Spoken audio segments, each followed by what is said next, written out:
পাশ্চাত্যের বিভিন্ন বিশ্লেষকরা নিজেরাই বলছে যে ইরানকে ধ্বংস করা বা ইরানের সাথে যুদ্ধ করা তত সহজ নয় যতটা এরা ভাবছিল।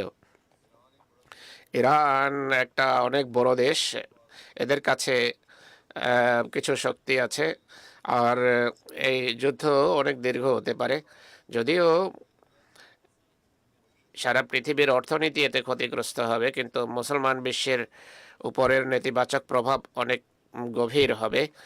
তাই সবচেয়ে বড় এবং দুঃখজনক বিষয় হলো মুসলমানদের রক্ত ঝরাবে এর ফলে। যাই হোক, খোদা তাআলার শাস্তিকে মুসলমানদের ভয় করা উচিত। শত শত শিশু মারা গেছে, শত শত নিষ্পাপ নিরীহ লোককে হত্যা করা হয়েছে। পাশ্চাত্যের দিকে তাকান, সেখানকার কলামিস্ট এটি লিখছে যে যদি ইসরায়েল এবং আমেরিকায় বা কোনো পাশ্চাত্যের কোনো দেশে হামলা যদি হয় আর আমাদের কয়েকজন শিশুকে যদি হত্যা করা হয়, পত্র পত্রিকায় কলমের পর কলাম লেখা হয় আর দিনের পর দিন লিখতে থাকে, কিন্তু এখানে এক স্কুলে বোমা ফেলে শত শত শিশুকে হত্যা করেছে, কিন্তু সেখানে কেউ কিছু বলার নেই।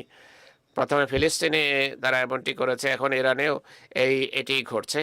এমন মনে হয় যে এদের দৃষ্টিতে মুসলমানদের জীবনের কোনো মূল্যই নেই। अल्लाह ताला मुसलमानों को আল্লাহ তাআলা মুসলমানদেরকে বিবেক দিন, বুদ্ধি দিন, কাণ্ডজ্ঞান দিন, তারা যেন ঐক্যবদ্ধ হয়ে বসে যেন সমস্যার সমাধানের চেষ্টা করে। তারা যেখানে একত্ববাদী হওয়ার দাবি করে, সেখানে তো ঐক্যবদ্ধ হওয়ার জন্য তাদের চেষ্টা করা উচিত, তৌহিদ প্রতিষ্ঠার চেষ্টা করা উচিত।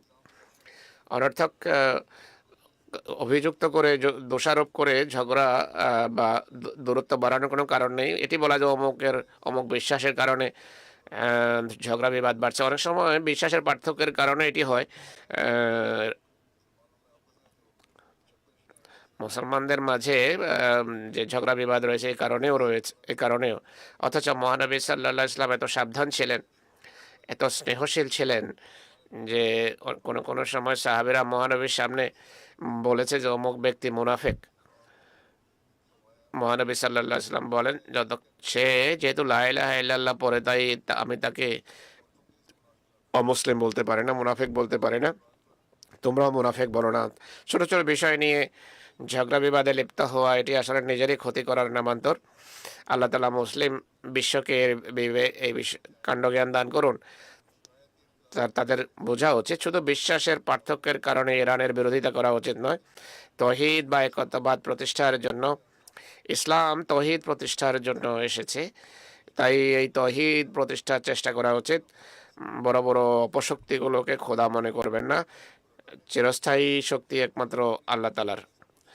যদি এই পরাশক্তিগুলোকে সবকিছু মনে করা হয়, তাহলে এরা একে একে সব মুসলমান দেশকে দখল করবে, আর বাহ্যত যেই সরকার রয়েছে মুসলিম সরকার, এগুলো হারিয়ে যাবে। তাই এখনও চেষ্টা করা উচিত, আল্লাহর দিকে ঝুঁকা উচিত। এই সমস্ত দুনিয়াদার লোকেরা পৃথিবীর শান্তি, বিশেষ করে মুসলিম বিশ্বের শান্তিকে তারা ধ্বংস করেছে আর ভবিষ্যতেও করে যাবে।